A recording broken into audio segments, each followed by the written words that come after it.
Hello again. I'm here with the book Nicky.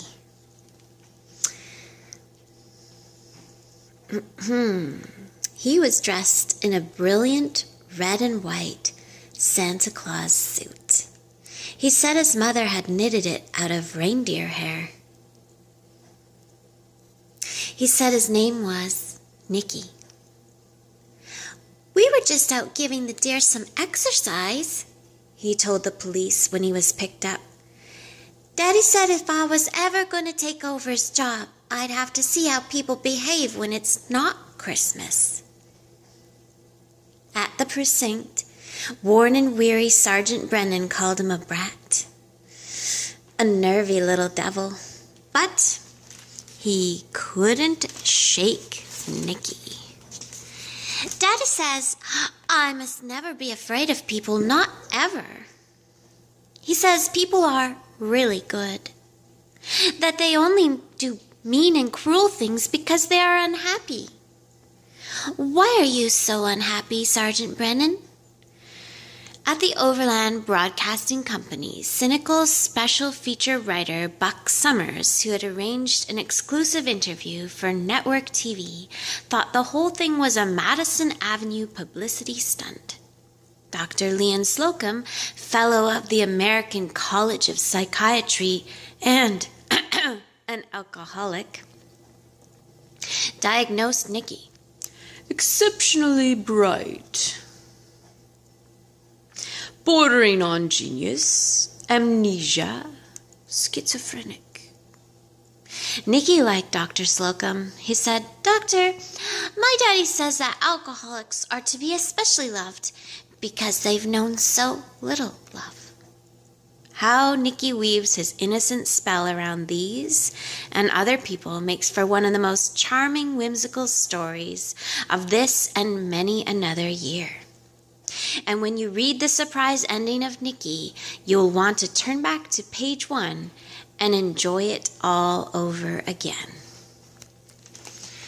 So, this is a cute little book if you didn't see from the beginning.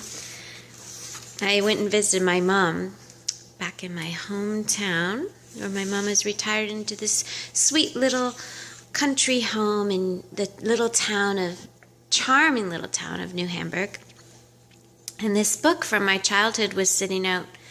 My mom had set it out because it's got a Christmassy theme, although it's written summer 1965. This little book kept speaking to me like, "You better read me again."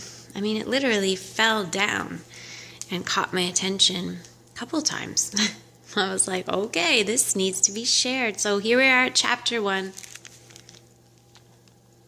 Nicky. In a third-floor walk-up flat on 118th Street, Frank Donovan fought his way up and out of a nightmare groaning, twisting, rolling, tears streaming down his unshaven cheeks. He sat up suddenly, glancing wildly about the room, gradually working his way back to reality. It was only 7, but the breeze coming through the open window, smelling of boiling coffee and heated asphalt, was already stifling. He glanced down at the empty place beside him on the bed, trying to remember how long it had been since he and Molly had slept together. But that no longer mattered. The slow, smoldering burn of an old anger, abetted by the heat, possessed him as he got up and crossed to the bathroom. He entered the stall shower and turned the cold knob on full, feeling a need to punish himself. The shape of his nightmare, momentarily forgotten, formed again in his mind, bringing back an agony that seemed almost unbearable. Why had he dreamed that dream again this morning? And then he knew. Exactly 1 year ago today, the call had come from Camp Ramapo, up the Rockland County, reaching him at 4 when he returned home from work. The man's voice had sounded peevish, almost angry. "Where in the name of heaven have you people been, Mr. Donovan?" His own angry response had been immediate. Where the hell do you suppose I've been? I've been out pushing a cab since 5 this morning trying to earn an extra $200 to keep my boy in your lousy camp. But we've been trying to reach Mrs. Donovan since noon today. Well, she's working at Macy's this month to help pay your lousy... And then with the impact of a brass knuckle, total fear had struck. Is anything wrong? That's what I've been trying to tell you, Mr. Donovan. Jerry is in Good Samaritan Hospital, Suffern, New York. Tell me, man, Jerry was stung on the upper lip by a wasp late yesterday afternoon. Our camp nurse didn't think it was anything serious, but oh my God, what? His temperature shot up to 104 around 11 this morning. We rushed into the hospital. You and Mrs. Donovan should come at once. The doctors are now pretty sure that it's meningitis. Dear God in heaven! He rushed down to the street to catch a cab and then picked Molly up at the store.